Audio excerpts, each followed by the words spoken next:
Nah, kita lihat Pak Alex di bagian yang berikutnya. Jadi supaya teman-teman bisa lihat alur utuhnya di pos, maka kita di sini dalam pos itu bukan dengan tujuan untuk berjualan produk, tapi ingin mendapatkan rekan kerja yang aktif. Karena itu, kenapa alurnya adalah setelah Anda mengundang atau buat janji, itu akan ada kondisi di bagian ya bertemu prospek atau tidak.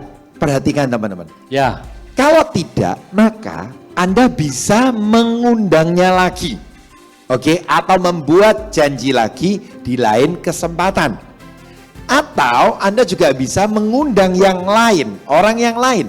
Itulah kenapa daftar nama Anda jangan cuma hanya itu-itu aja. Ya. Alias jangan terlalu sedikit. Supaya menciptakan banyak pilihan. Peluang. Ya, pilihan banyak, peluangnya lebih gede. Nah, di sini perhatikan teman-teman. Kalau Anda bertemu prospek, maka ya di sini panahnya ke bawah, lakukan presentasi standar. Bukan ditulis jualanlah produk. Paham ya? Jadi dari awal kita membuat janji itu adalah janji bertemu untuk kita sharing tentang peluang bisnis. Kita janji untuk bertemu, oke? Nah, maka setelah bertemu kita jadwalnya match, ketemu dengan dia, jangan lupa tujuannya adalah kemudian bagaimana kita bisa presentasi secara standar. Oke? Nah, teman-teman, kira-kira kalau mau punya jaringan besar, Anda bisa dapat jaringan besar dari konsumen-konsumen yang misalkan lagi pemulihan stroke, diabetes dengan gangren gitu kan ya. Terus kemudian darah tinggi 200 per 150 gitu kan ya. Anda jadikan downline semua dan ada jalan, ajak mereka untuk kejar crown gitu ya. Bisa nggak kira-kira Bapak Ibu? Berat ya, kalau mereka sudah sembuh mereka merasa nggak usah lagi konsumsi. Iya. Ya, masa kita berdoa supaya nggak sembuh-sembuh? Ya, masa minumnya jangan rutin ya, kan gitu. Ya salah dong. Jadi Bapak Ibu sekalian, presentasi standar. Nah, gimana caranya kita tuh bisa melakukan presentasi standarnya? Oke, ini poin penting. Karena nanti saya akan jelasin di akhir dari semua ini tadi adalah mata kuliah kita di ADI itu cuma ada 5 gitu loh Pak Alex. Betul.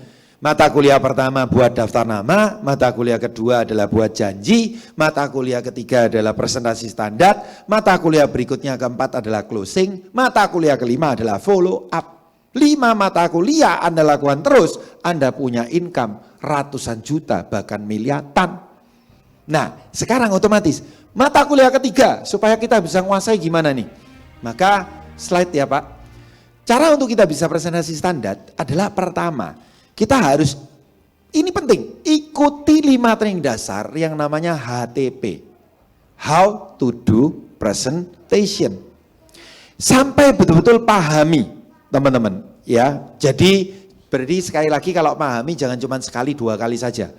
Tapi kalau 5 kali Anda nggak ngerti, ikutlah 6 kali. Ya itu. Iya. Itu saya ikut training rata-rata itu 10 kali ke atas.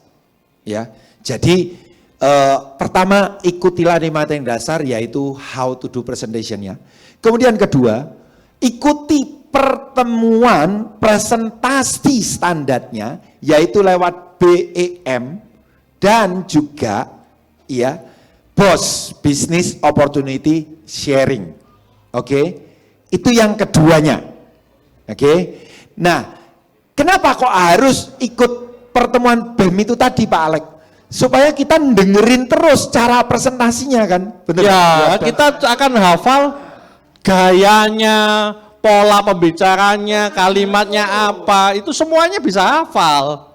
Kalau tidak, Anda hanya terjebak dalam omset, tiap hari mikirin omset, lupa dengan manusianya. Network marketing adalah bagaimana networknya. Sales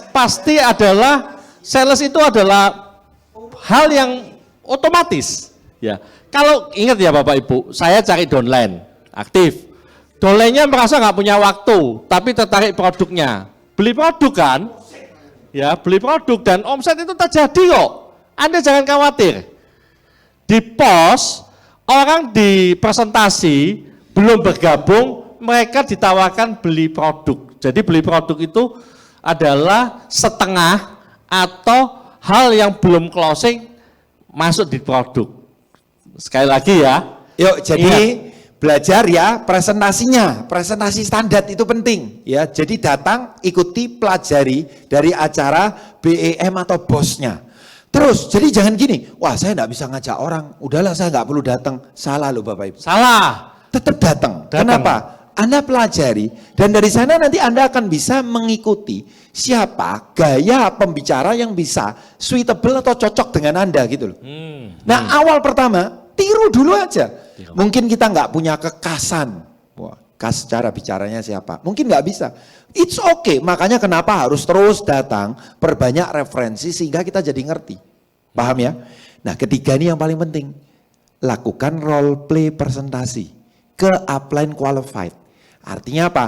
Lakukan untuk Anda bermain peran untuk presentasi ke upline. Ya.